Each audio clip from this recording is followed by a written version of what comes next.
sa mga gabi po sa lahat sa ating mga kapatiran, sa iba't ibang dako ng daigdig mo sa mga oras na ito na susubaybay po sa ating programa. Si Jesus kayo magkubos no, sa ating Facebook page. Si Jesus kayo magkubos. Andiyan ang title ng programa, si Jesus magkubos. At ganun din, no, mapanood din tayo sa ating Facebook account. At saka mayroon tayong pinifeed doon sa ating YouTube channel no, sa The Triune God. No? So, binabati po natin yung ating mga kapatiran dyan sa Canada, Saudi Arabia, sa Dubai, sa Morocco, sa Kuwait. Ganun din sa ating mga kapatiran dyan sa Spain, sa Japan, sa Australia, sa USA, sa Hong Kong, Taiwan, at saka ganun din sa ating mga kapatiran sa Singapore, sa lahat sa inyo dyan, no, sa mga Pilipino, dyan sa abroad, no, at saka sa mga Hiligaynon speaking po, no, na mga kapatiran natin dyan sa abroad. So magandang gabi po sa inyong lahat. At kasama sa binabati natin, brothers and sisters, at yung kapatiran dito mismo sa ating bansa, sa tatlong malalaking island na pinati ko ito ng karagatan, yung Luzon, Visayas, at saka ang Mindanao. So magandang gabi no, sa ating mga kapatiran dyan sa Luzon, saan man kayo napabilang na rehiyon dyan sa Luzon, o lalawigan o lungsod. No? Dyan sa Luzon, maganda pong gabi sa lahat sa inyo sa mga oras na ito. At ganoon din no, sa ating mga kapatiran sa Mindanao, sa buong rehiyon ng Mindanao, sa southern at saka sa northern part ng Mindanao. So magandang gabi po no, sa lahat sa inyo dyan sa mga oras na ito ni brothers and sisters. No? Binamati din natin yung ating mga kapatiran sa Visayas, no? Unang-una diyan sa Western Visayas, dito sa atin sa Western Visayas, brothers and sisters, no? So maganda pong gabi sa lahat, no? Nang-una sa ating mga kapatiran diyan sa Negros Island. So magandang gabi po sa lahat diyan sa ating mga kapatiran diyan sa Negros Island, brothers and sisters. At ganun din no sa mga kapatiran natin no sa buong Negros no Oriental at saka Negros Occidental no dito sa Western Visayas. So din sa ating mga kapatiran dito sa Panay no sa magandang gabi sa lahat no sa ating mga kapatiran dito sa Panay, brothers and sisters. Unang-una dito sa lungsod no ng Iloilo. No, so magandang gabi sa 180 barangays dito sa lungsod ng Iloilo. Sa lahat no na sumusubaybay at nakikinig po sa ating programa sa mga oras na ito. Binabati ito kayo ng so maganda pong gabi no sa lahat sa inyo no brothers and sisters. At kasama sa binabati din natin ating mga kapatiran sa buong lalawigan ng Iloilo sa 42 municipalities and one component city sa lalawigan ng Iloilo. So magandang gabi po sa lahat sa inyo dyan, brothers and sisters. At kasabay sa binabati natin ang ating mga kapatiran sa buong lalawigan ng Aklan, lalawigan ng Antique at saka lalawigan ng Guimaras. At ganun din no, sa ating mga kapatiran sa Central Visayas. So magandang gabi no, sa Cebu at sa mga karatig lalawigan at lungsod sa Cebu. At ganun din sa ating mga kapatiran sa Eastern Visayas, sa ating mga kapatiran dyan sa Bohol, sa Tacloban, sa Leyte at saka sa Samar. So magandang gabi po sa lahat sa inyo, brothers and sisters. At saka inanyayahan ko po kayo na mag-share po yung ating topics no, dito sa ating programa, Jesus kayo magkubos. At saka follow yung ating Facebook page, no? Si Jesus kayo magkubos, brothers and sisters. At saka gusto natin na basahin mo na yung ating mabuting balita no, ayon sa ating Panginoon. Sa dito no, Jesus cried out and said, "Whoever believes in me, believes not only in me but also in the one who sent me. And whoever sees me, sees the one who sent me. I came into the world as light so that everyone who believes in me might not remain in darkness. And if anyone hears my words and does not observe them, I do not condemn him, for I did not come to condemn the world, but to save the world. Moreover, whoever rejects me and does not accept my words has something to judge him. The word that I spoke, it will condemn him on the last day. Lahat, no. Because I did not speak on my own, but the Father who sent me commanded me to say to what to say and speak. And I know that his commandment is eternal life, so that I see, as the Father told me. So sabi ng ating Panginoon. So dito makita natin, brothers and sisters, no, na nagkahiwati at sabi ng Panginoon sa hinggil sa last day, no, na yung tawag dito, yung mag-judge sa atin, yung kanyang mga salita na mga sinasabi niya, no, the word, no, na kanyang mga sinasabi, yun ang naghusga. So light and darkness, brothers and sisters. So, in the Old Testament, if you notice in the Old Testament, during sa time ni Moses, nakita natin dyan, na naka-veil, no? May veil sila. Naka-veil sila. Hindi nila makita ng klaro yung Diyos. Ibig sabihin, hindi nila nakilala ng klaro.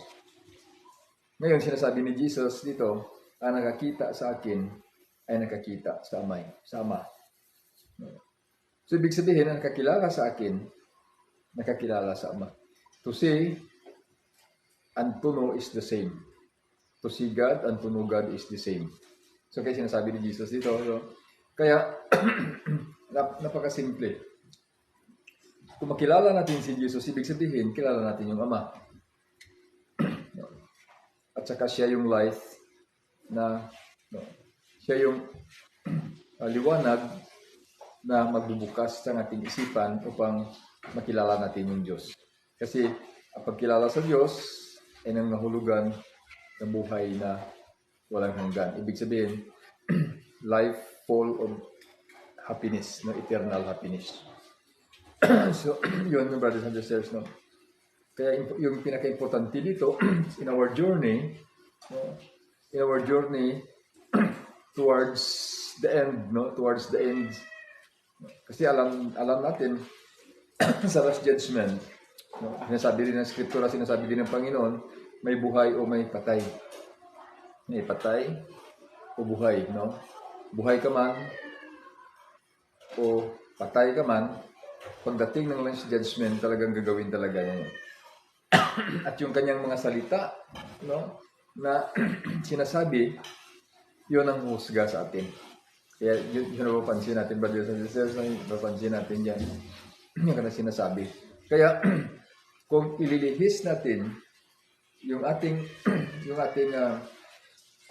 ibaling natin yung ating isipan, no, sa iba, so ibig sabihin, hindi natin makilala yung Diyos, hindi natin siya makita. Kaya, napakasimple sinabi ng Panginoon. No? Sabi ng Panginoon, ang nakakita sa Ama, sa akin, ay nakakita sa Ama.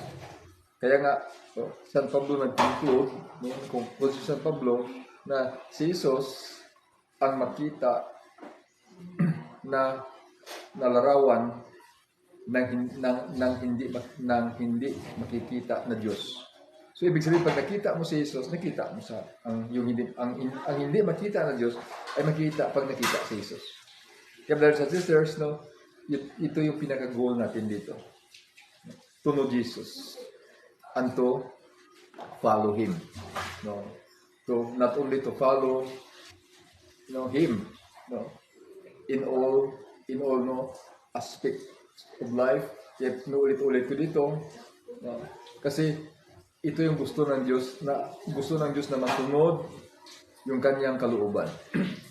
At walang tao na makasunod sa kalooban ng Diyos kasi hindi nila nakikilala yung Diyos. Hindi nila mauunawaan yung Diyos.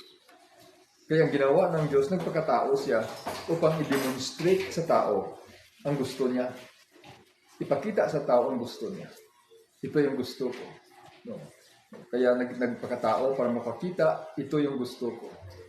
Kaya ulit-ulit na sinasabi ni Jesus na come, follow me. No? Yung unang tinawag niya ng mga disciples, ng mga apostol, tinawag niya una upang tumulong sa kanya.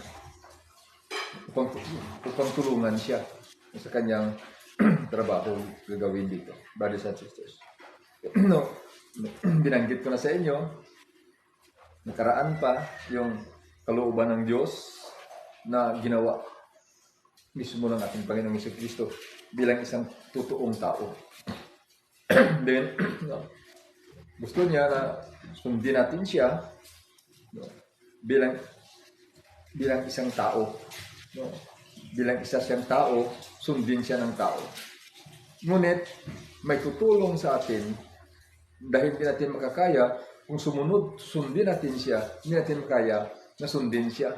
Ngunit iyon talaga wala nang way, wala nang ibang daan. Kasi sinasabi, wala nang ibang daan na ibinigay ang Diyos upang ang kaligtasan ay matamo natin sa pamamagitan ng tao na kung hindi si Jesus. Kaya sundin talaga siya. Yun ang huwag nating anuhin, brothers and sisters, no? Following, no? Kaya tingnan nyo, yung mayaman, no? Yung mayaman, after na humingi siya ng tulong para sa kanyang perfection upang makapasok sa kaharian ng Diyos. Si Jesus lang pili makapasok sa kaharian ng Diyos. Kaya sabi ni Jesus, ay ito gawin mo. Then after that, sumunod ka sa akin. Kasi kailangan sumunod eh. Kailangan sumunod.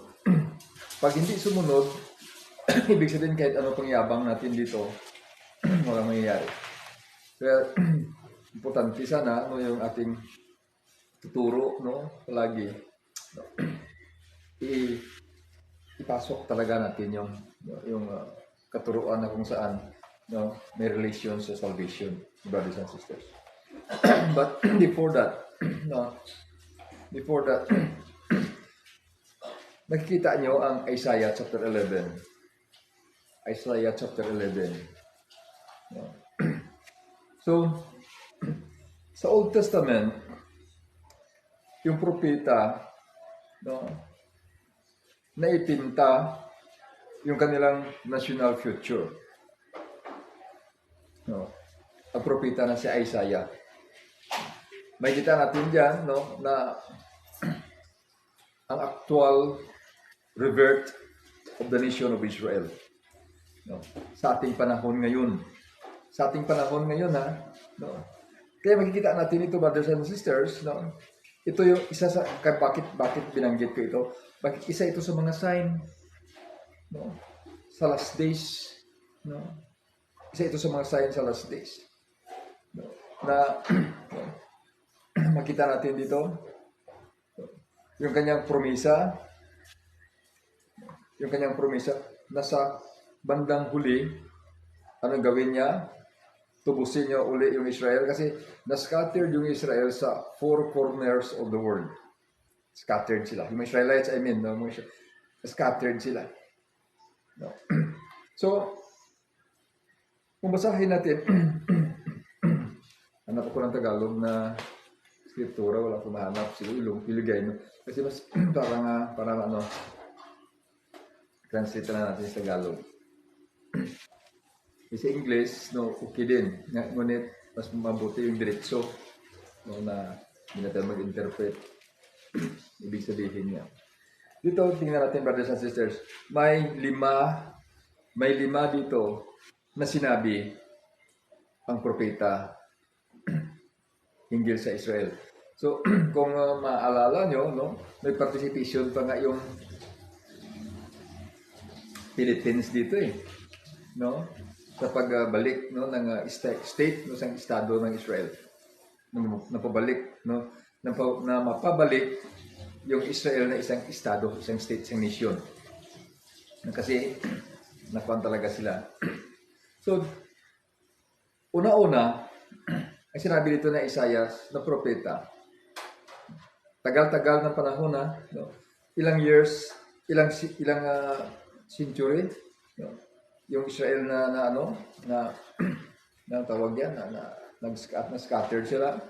So the revert of the state of Israel is in defiance of the law of history. When a people is uprooted from its homeland, homeland and scattered far and wide, history demonstrates that the dispersed individuals are assimilated into other nations. Kung saan ka, no, yung tinatawag yan, no, na maging immigrants. No, immigrant. Kung saan ka, dapat ma-adapt mo yung doon, no, lingwahe. Hanggang tumatagal sila. No, tumatagal. No, hanggang tumatagal. So meaning, no, yung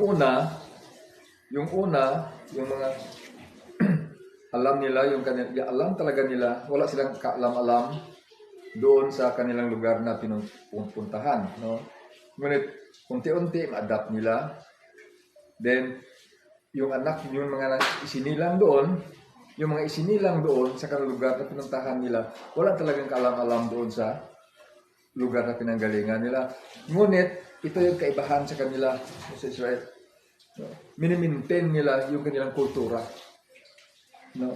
Yung kanilang pagsamba, lahat minimaintain nila. Kaya, no, although na-adapt ng mga grandchildren, no, mga children nila na wala, no, adapt nila yung doon sa lugar kung saan sila, ngunit hindi nila nakakalimutan yung kanilang kultura at saka yung kanilang pamamaraan sa pagsamba. No? Kaya alam pa rin nila, brothers and sisters. Kaya dito, sinabi dito ng Skriptura, dito, nakita natin, ang start kita sa 11, chapter 11, verse 10. Ito ang sinabi dito. Itong Skriptura.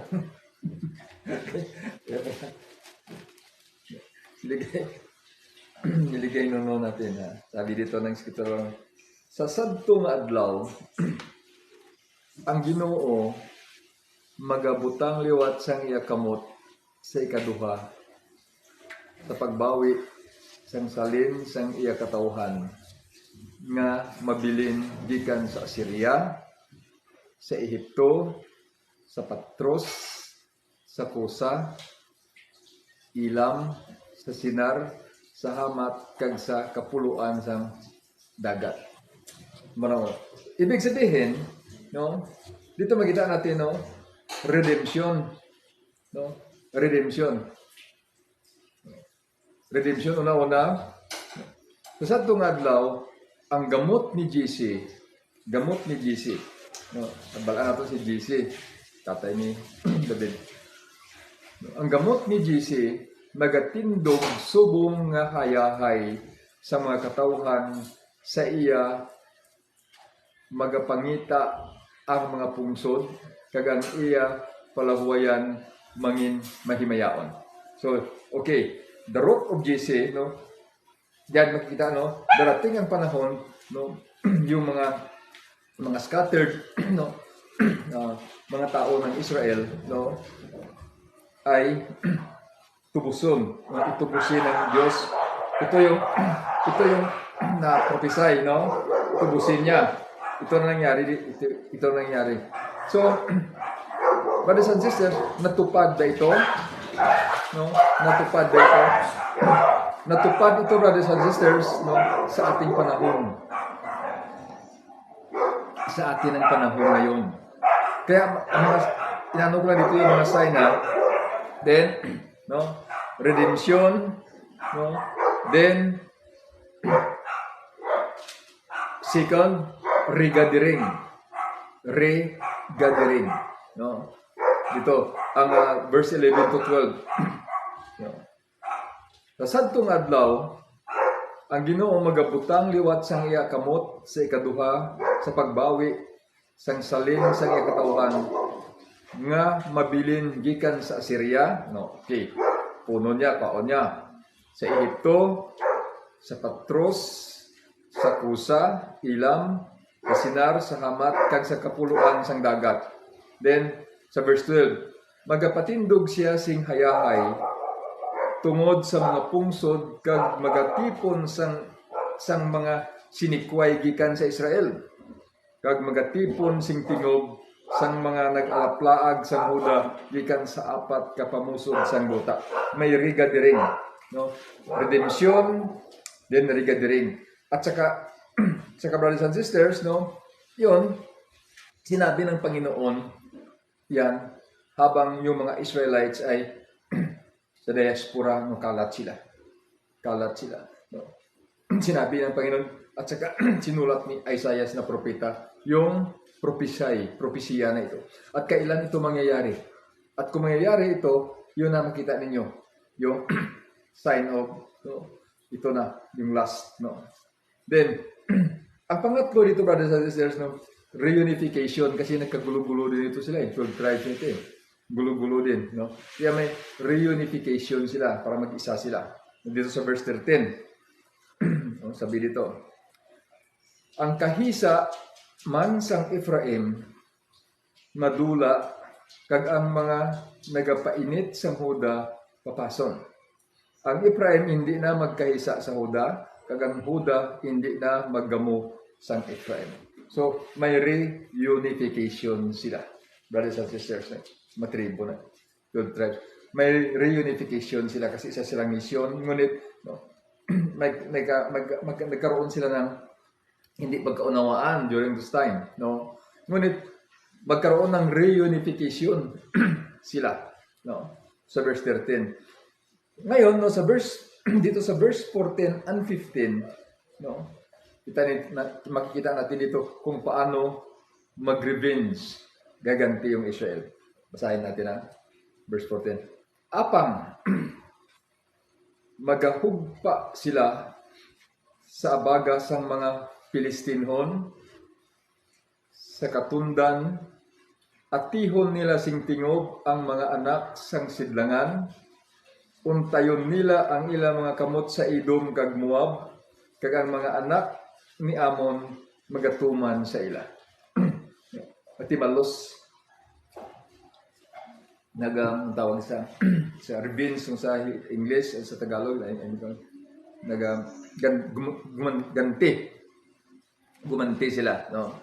So sa verse 15, no, kag ang Ginoo magalaglag sing bugos sang dila sang dagat nga Ehipto, kag ibalabad niya ang iya kamot sa ibabaw sang suba sang iya mabaskog kag hangahangin, kag magalaglag sini sa pito ka iligan, kag magapatabok sa mga tao nga may mga sapin nga mamala. So, revenge, makita nyo ilang misyon itong sinasabi dito na kung anuhin nyo, kung titingnan nyo, brothers and sisters, nangyayari ba ito?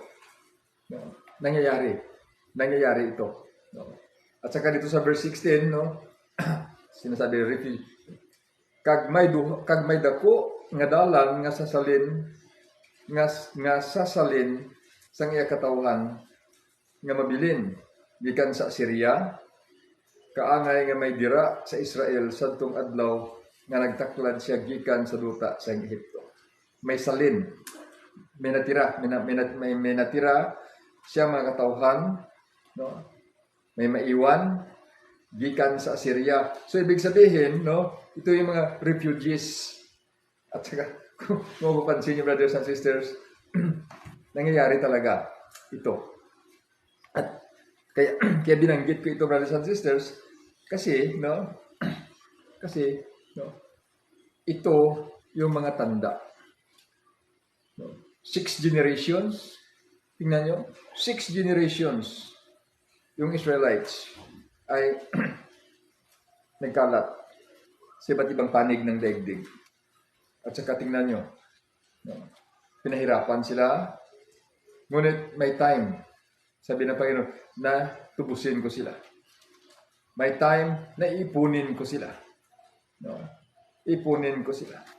May time na pag-isahin ko sila. No? May time na gaganti sila. Gaganti sila. May time, no, ng lahat ng mga naiwan doon ay sa mga lugar sa Syria. Ay kukunin ko sila. So, hanggang ngayon, brothers and sisters, tingnan nyo, nangyayari. Kaya, walang duda yung mga tinatopics natin dito. Walang kaduda-duda na last, no, yung sinasabi natin yung last days. No.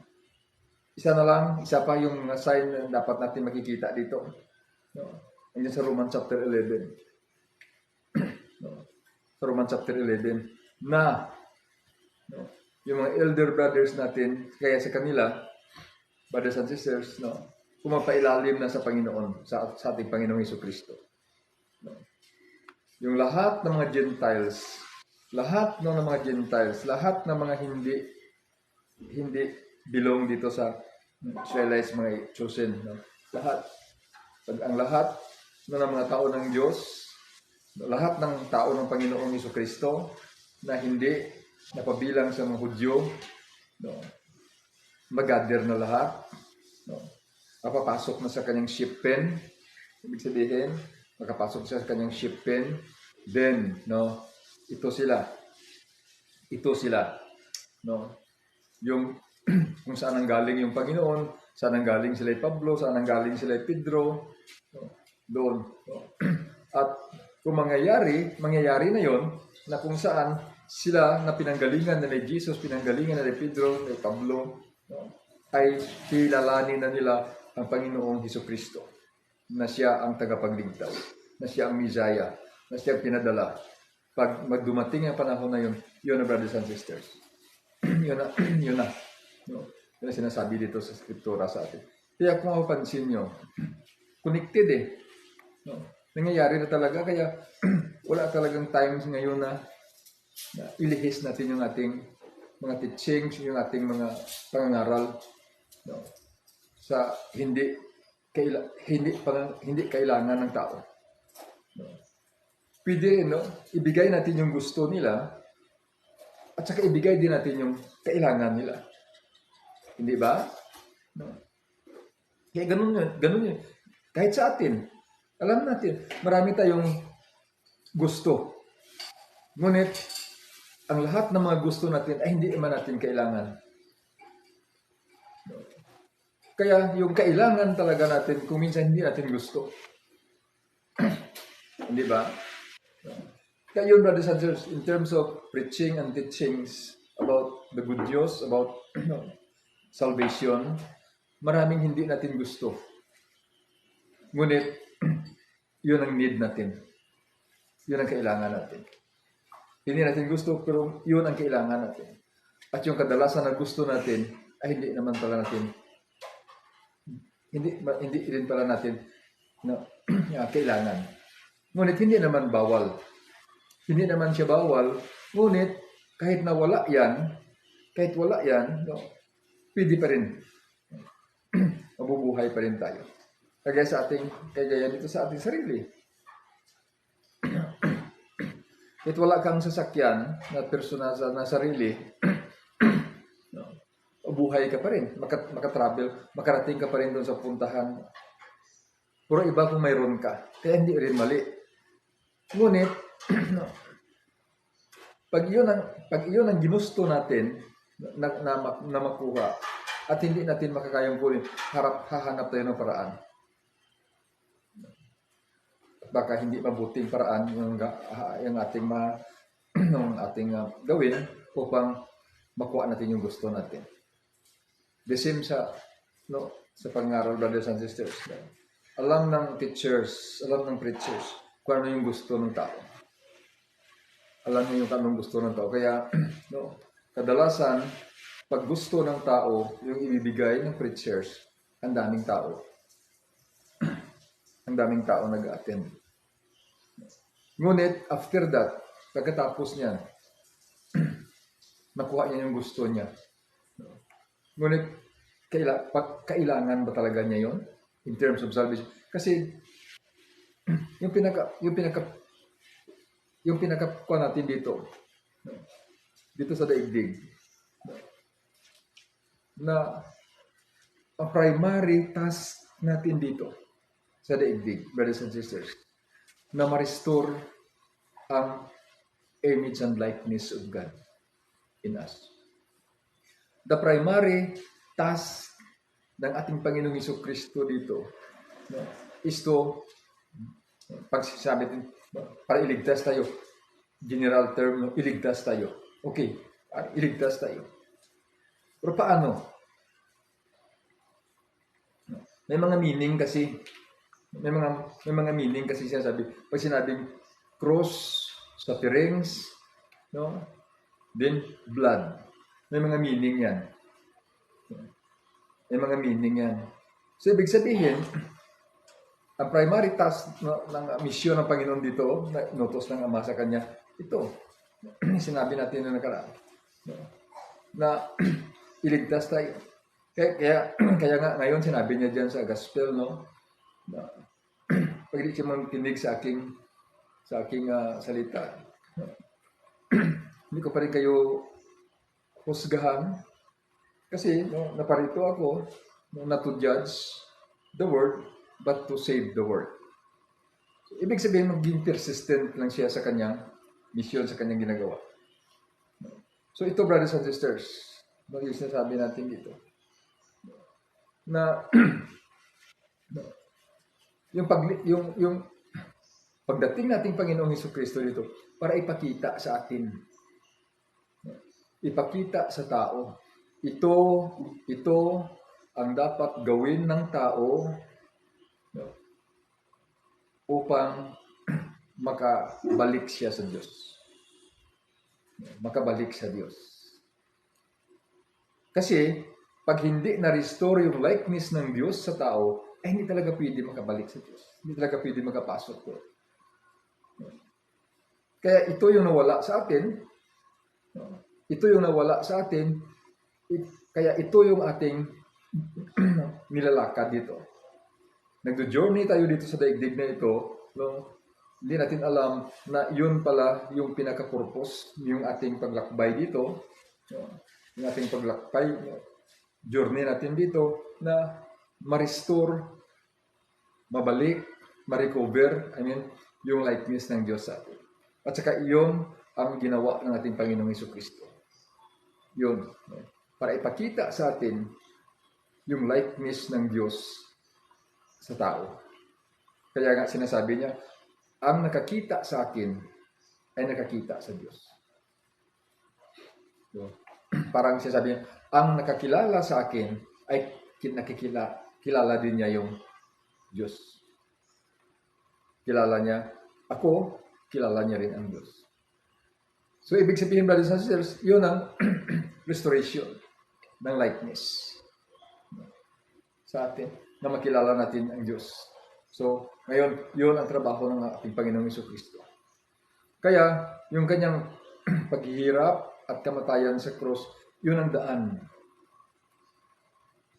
Yun ang daan. Yun ang konsekwensya. Yun kabigat. Yung epekto, resulta ng ginawa ng tao. Yun ang daan.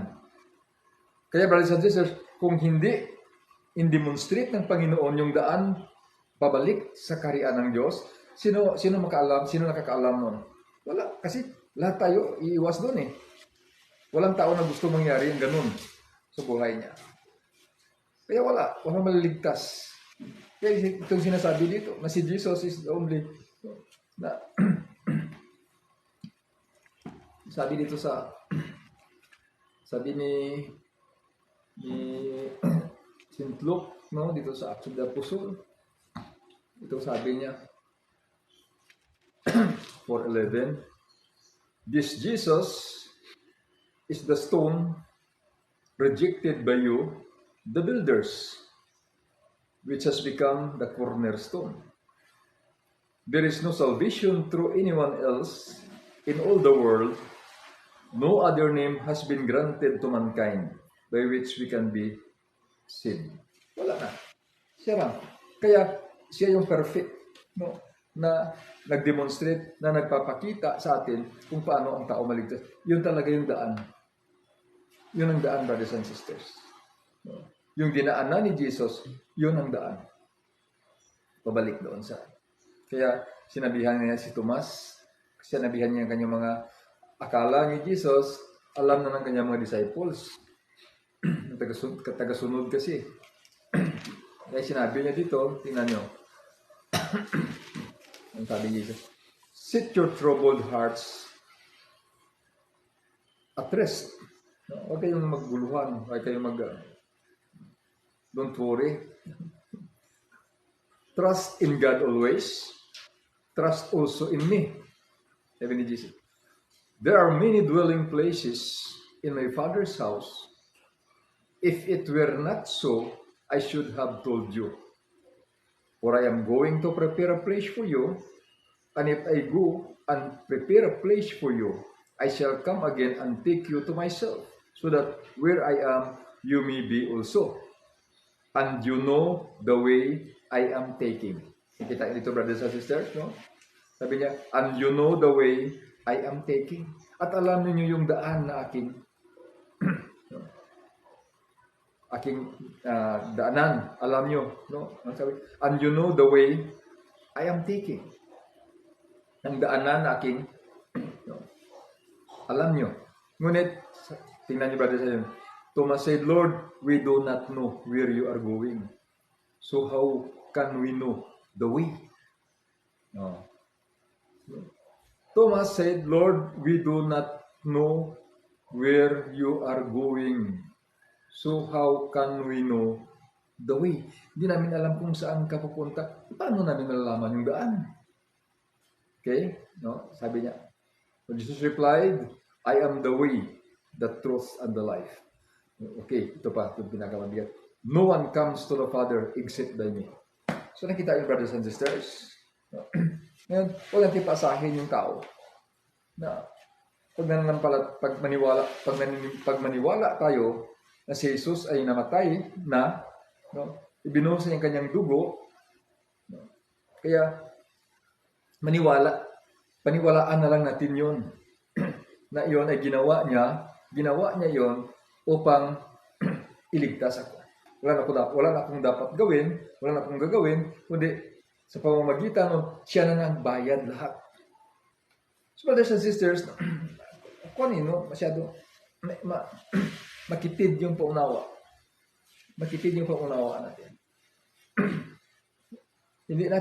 hindi natin kasi siguro lahat siguro tayo para na mas madali na lang, no? Ito na lang siguro. Ito siguro yung tama, no? Na maniwala na lang ako, no? Have faith in him, no? Na suffer siya, yung kanyang sufferings ay yun ang i-fix sa akin. No? Yung kanyang kamatayan ay yun ang i-fix sa akin. No? Then, ganun lang. Kaya, yung kanyang paghihirap, no? Yung kanyang sufferings at yung kanyang kamatayan ay nagtubos sa akin. Ibig sabihin, ligtas na ako dahil namatay na siya, no? Naghirap siya para sa at namatay siya para sa akin, kaya ligtas na ako. So brothers and sisters, no? Ang masyadong very narrow yung ating tungnaw.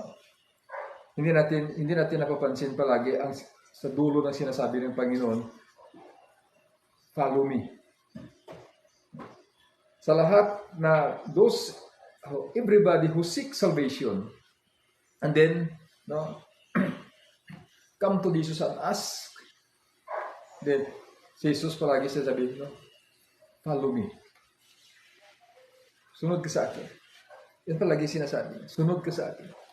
Yan talaga, brothers and sisters. Kaya, kung palihis tayo ng palihis, palayo tayo ng palayo. Palayo tayo ng palayo.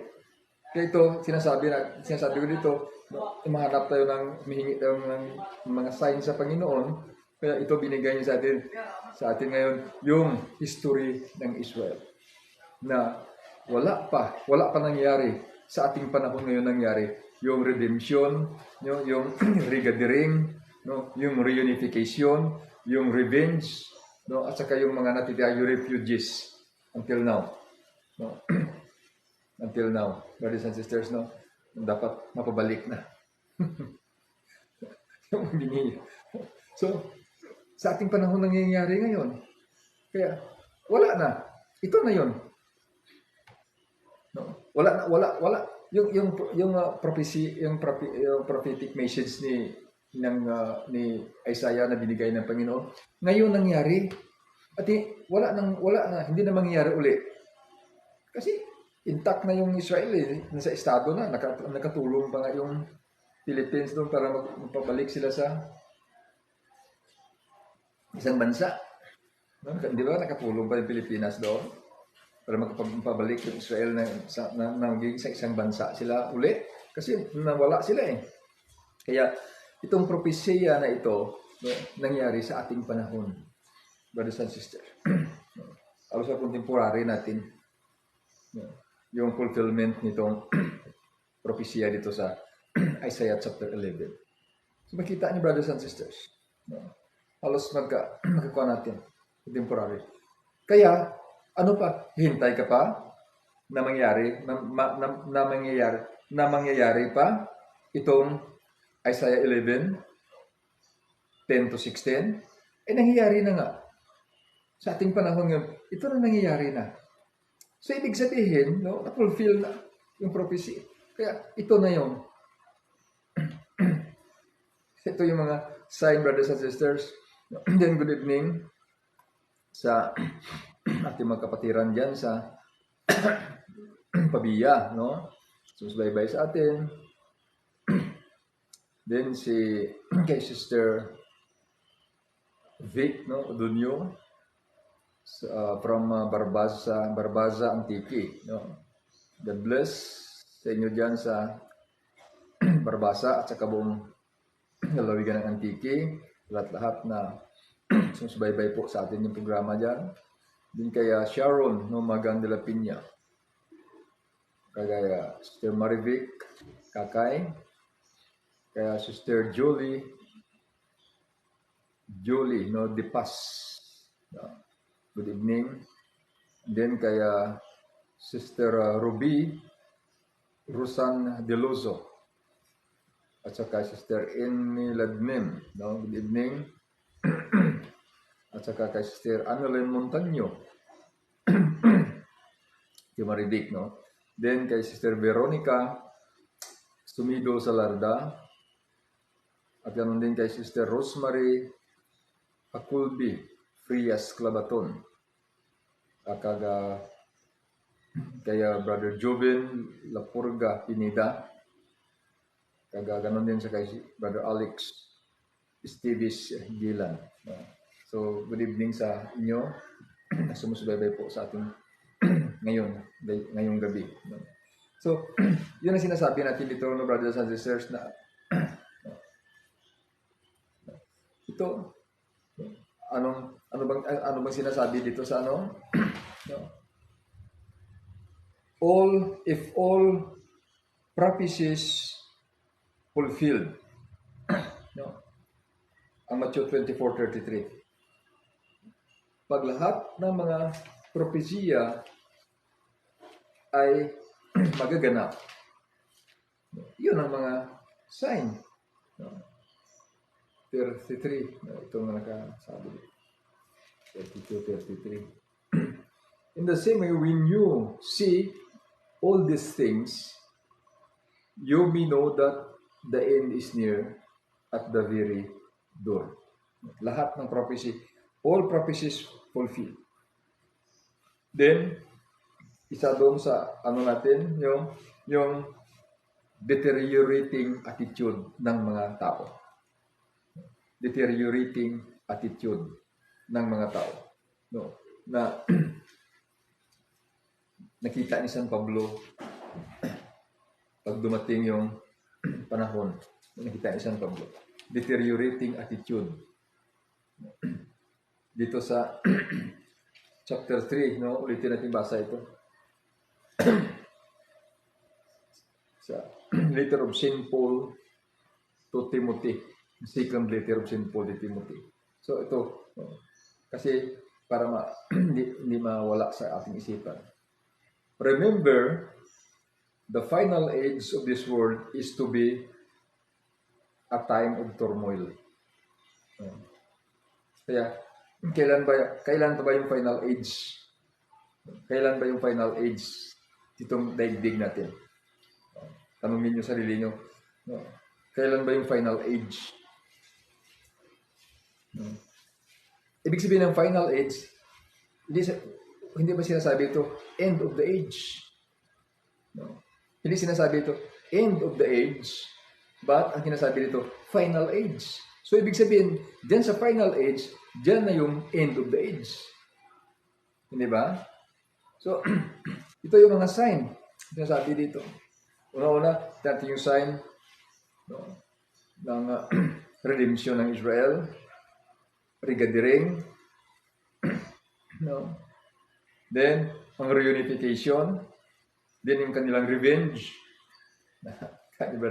So, yun ang mga sign, Kaya, ito sinasabi ni San Pablo dito. Remember, the final age of this world is to be a time of turmoil. People will love nothing but self and money. People will love nothing but self and money. Yan ang sinasabi. Self and money. Then, will be boastful, arrogant, and abusive.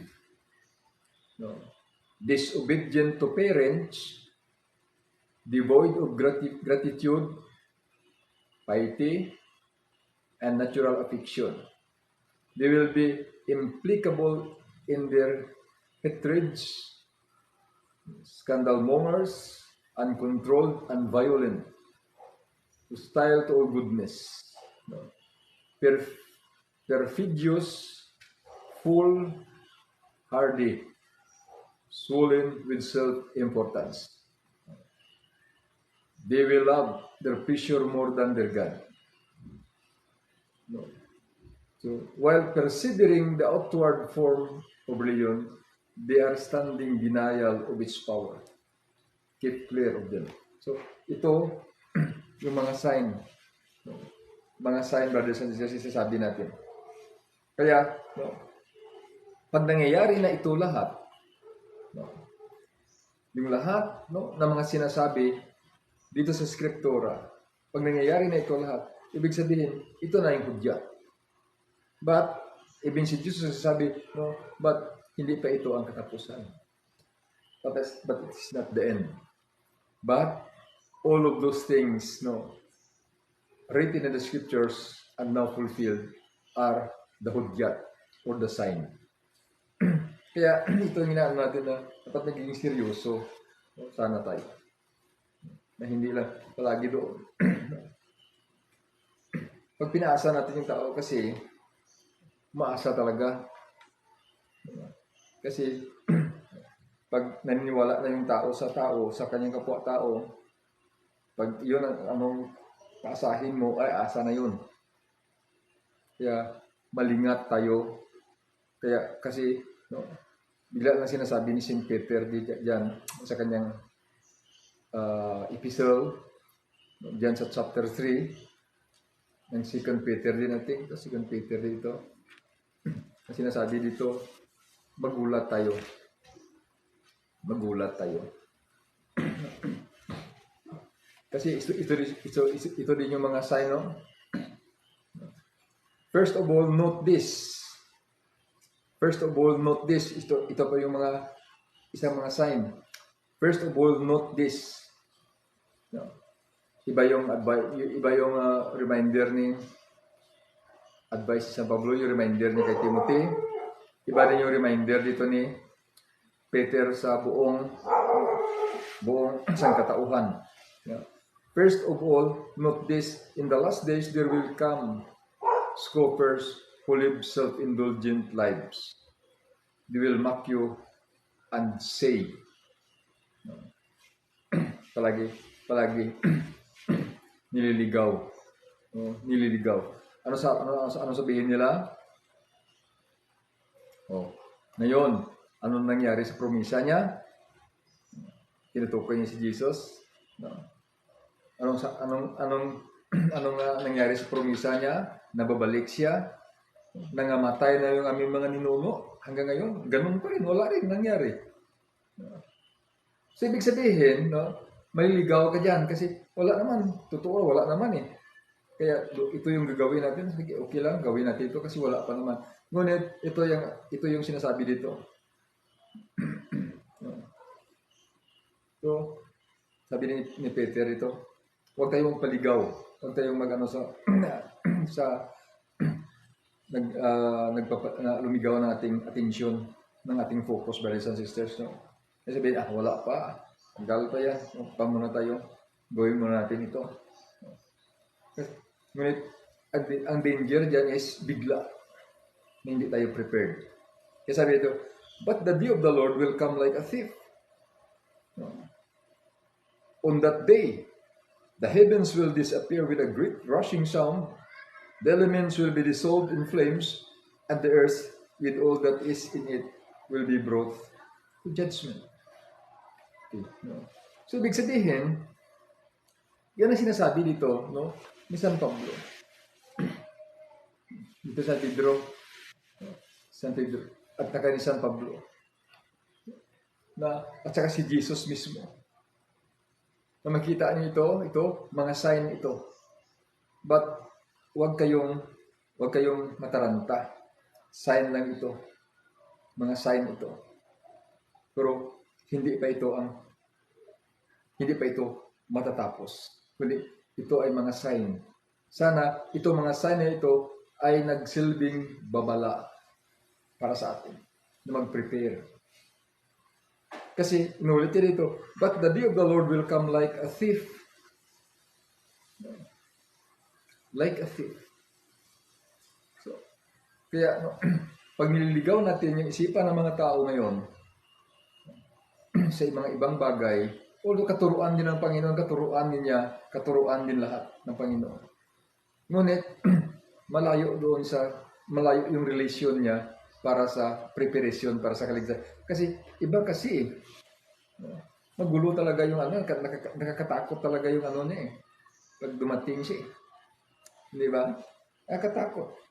Kaya ito yung kanyang huling instruction, brothers and sisters. Huling instruction niya, kung mangyayari nga ito, kung mangyayari ba ito yung kanyang huling instruction, brothers and sisters. Sabi niya dito, ang Luke 21:13, sabi niya, ewan ko kung mangyayari sa atin ito. Kung mangyayari sa atin ito, yung instruction na ito, sabi dito, this will be your opportunity to testify. But before all this happens, they will seize you and persecute you. You will be handed over to synagogues and put in prison. You will be held before kings and governors for your allegiance to me. But this will be your opportunity to testify. Magawa kaya natin ito. Ang Luke 21:13 na kasi sabi dito, this will be your opportunity to testify kung ganito na yung mangyayari. Kaya kung hindi tayo nakaprepare, hindi tayo handa, hindi natin magagawa ito. Nagawin natin opportunity na magiging witness ni Jesus sa harapan nitong mga taong ito. So, yan ang kwan eh. Tapos dito sa verse 28, sinasabi dito, when all this begins to happen, stand upright and hold your heads high because your liberation is near. Magawa kaya natin ito? Kasi ito, sabi dito, portent will appear in sun and moon and stars. On earth, nations will stand helpless, not knowing which way to turn from the roar and surge of the sea. People will faint with terror at the thought of all that is coming upon the world. For the celestial powers will be shaken. Then they will see the Son of Man coming in a cloud with a power and great glory. When all this begins to happen, stand upright and hold your heads high because your liberation is near. Magawa kaya natin ito? Kung hindi tayo nakaprepare ngayon, kung hindi natin pag-usapan ito palagi, kasi sabi ni San Pedro, parang magnanakaw kasi yung second coming ng Panginoon. Hindi naman yung mga sign, andyan yung mga sign. Ngunit kahit yung mga sign na yan, kahit darating pa ng isang taon na ganun yung sign, pero the very point here, brothers and sisters, itong ating panahon ngayon, ito yung last. Ito na yung last, wala na. Kaya end na lang yung ating inihintay. Yung end. At saka, yung second coming. Second coming na is, yun na yung end. Ngunit ito na yung last days, brothers and sisters. Kaya seryoso. Puro na lang ito. Kasi yung sinasabi ni Saint Peter dito, saka sinasabi dito sa kanyang epistle, yun na nagliligaw. Nililigaw tayo ng mga tao na yan. Wala yan. Tingnan nyo, ang tagal-tagal na. Nangamatay na nga sino yung mga ninuno natin. Nangamatay na sila. Hanggang ngayon, wala pa rin. Ganun pa rin. Kaya maliligaw tayo. Kaya, gawin natin ganito. Kaya ito, inuulit-ulit ko dahil sa hindi lahat ng want ng mga tao natin ay necessary for our salvation or need natin for salvation. Katandaan na natin ito. The primary mission of Jesus dito, as Savior, in-demonstrate niya bilang isang tao, yung dapat gawin ng tao para makabalik siya sa Ama. Yung likeness mabalik. Then, yung Espiritu Santo naman, yung unang gawin ng Espiritu Santo ay ang mga tao, kagaya ko, kagaya mo, ay gagawin tayo na magiging kagaya ni Kristo, ni Jesus, bilang isang tao. Yun ang kanyang primary mission, na tulungan tayo upang magiging kagaya tayo kay Kristo. Kasi yung salvation is nasa Kanya. Tulungan tayo na Espiritu Santo tutulong sa atin. Then, yung atin na naman, brothers and sisters, yung primary goal natin dito, ito, na ma-recover natin yung likeness ng Diyos. Andyan na lahat. Andyan na lahat yung material.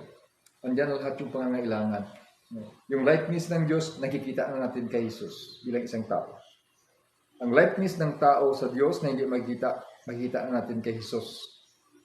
Then, pwede tayo magiging kapareho ni Jesus kasi may tutulong sa atin na kapangyarihan ng Diyos, which is the presence of the Holy Spirit. Tutulong sa atin. Kaya, yun. Kaya, ang importante na makapasok tayo ngayon doon sa ship pen ng ating Panginoon. Makapasok tayo doon sa ship pen. Kasi pag doon na tayo sa ship pen, inaalagaan niya tayo, the Holy Spirit ay mag-aalaga sa atin. Ngayon, pag inaalagaan tayo ng Espiritu Santo, habang hinihintay natin yung last day, yung pagbalik ng second coming ng Panginoon, so ibig sabihin, nandiyan yung Espiritu Santo na tutulong sa atin, na ma-maintain natin. Yung likeness ng Diyos sa atin ay ma-maintain natin because nandiyan tayo sa loob. So, napansin niyo ba sa Jesus? Kaya, kung nandiyan sa loob, iba-iba naman yung tinuturo. Walang kaugnayan. Layo ng kaugnayan sa salvation. Brothers and sisters, layo ng kaugnayan. Parang nililihis natin yung na puro na lang consolation. Puro consolation na lang yung lahat. Tinuturuan natin upang maangkin yung mga tao ng consolation galing sa Diyos. Ngayon, nasanay na yung tao sa consolation, paano kayo pag dumating na itong sinasabi dito sa Scriptura? sanay na yung tao sa consolation. So, pag dumating ito, no, yung sinasabi dito sa atin, kasi mapulfill ito eh. Napupulfill na ngayon mga sign eh. Lahat na, almost yung mga sign na fulfill na. Nangyayari na ngayon. No? Okay, gradual siya, pero nangyayari na ngayon. No? Kaya, ang mga bansa ngayon, pinupurbok yung kapwa bansa eh, para maglaban eh. Wala. Kasi yung pride, yung greed, no? Greediness, at saka yung mga boastful. So, yun na yung elements doon na mag-ano na yan. Ngunit, kontrolado pa rin ng Panginoon yan pag hindi pa talaga mangyayari yung, yung Israel, nangyari na. Isa na lang yung kasulat dito. Sila mismo ay magpailalim sa Panginoon. Kasi iyon ang nakasaad sa Skriptura eh. Ito nakasaad dito eh. Napansin dito, brother. Ito nakasaad dito, kaya dapat ito paghintayin natin. Kasi sinabi ni San Pedro dito, bilis-bilisan nyo naman. No? Magtulong-tulungan tayo. Sabi dito, since the whole universe is to dissolve in this way. Dissolve talaga yung term, ha? Think what sorts of people you ought to be. What devout and dedicated lives you should live. Look forward to the coming of the day of God. And look forward to the coming of the day of God. And work to hasten it. On that day will set the heavens ablaze until they fall apart and will melt the elements in flames. So, ito, sabi, look forward to the coming of the day of God and work to hasten it. On that day will set the heavens ablaze until they fall apart. Hasten. Tulungan nyo na mapabilis. Sabi niya, tulungan nyo na mapabilis yung kanyang pagbalik. No? Kasi yun naman talaga yung pinaka-importante dito, no, brothers and sisters, no? Na ready na tayo anytime. Okay, good evening, nasa kayang Brother Rinaldo Asignacion, no? Kay Sister Stella Aksi, no? Kay Brother Conrado Tijado Jr. na nanonood sa atin. So, hanggang dito lang muna tayo, brothers and sisters, no? At saka, bukas, no? Ipatuloy natin ito, ang ating mga topics, no? At saka, uli, no? Nangiyahan ko kayo, no? Pakishare nyo po, no? Itong ating topics, ng mga topics dito, brothers and sisters, no? Kasi, mahalaga ito, need natin ito. Need ito ng tao. Wala ito, hindi ito nananakot, no? Ngunit, sa ayaw natin at sa gusto, ay mangyayari talaga ito. So, dapat mapaghandaan ng mga tao ito. So, good evening, no? Sa ating mga kapatiran na gustong gumaling sa kanilang mga karamdaman at gustong pabilis yung kanilang recovery at saka yung protection, no? Pinipray natin yung ating mga kapatiran, si Nanay Rosanilla, no? Na ngayon, no? Suffer ng sakit ng tiyan na abot natin sa Panginoon, naway matouch siya at gagaling, no, ngayon no, gagaling sana ngayon, no, according to the will of God also, hindi sa atin. Then ganun din, no, si Nanay Erlinda Nuhas, si Nanay Pilya, kag si Nanay Isusa, no. Good evening din, no, sa kaya Sister Imelda, Sir Minda, si Daday, Sir Jocelyn, no, Sir Jacqueline, no? Ganon din kay Sister Tis, no, kadwa, at ganon si Sir Gingging, sa kaya Ma'am Grace, no, pagkon kaga kay Brother Nestor, kaya Sister Angeles, no, Rapinan, kaga we pray sa iya bata, sa iya anak, no, sa speedy recovery also. At ganon din, no, pinipray natin si Brother Ramon, Sister Rosario Surial, na no, sa complete healing, no, ni si Brother Ramon. At ganon din, no, pinipray natin si Sister Joy, Sister Diday, Sister Milay, Sister Jocelyn, at ganoon ni Sister Vivian, kay Sister James na Cordero. At saka sa lahat-lahat no, na mga kapatiran natin no, na hindi natin nabanggit dito, we continue to pray each other, and we continue to ask God, for the enlightenment, para sa talagang, talagang pangangailangan natin, para sa salvation. Ito lang, na ipagkaloob niya sa atin ng klaro kung paano yung kaligtasan natin matatamo. Ito po si Edward, at ang ating Facebook page, Jesus Kagmar Kubos, at ating YouTube channel, The Triune God, ay nag-iiwan sa inyo ng magandang gabi. God bless in Jesus' name.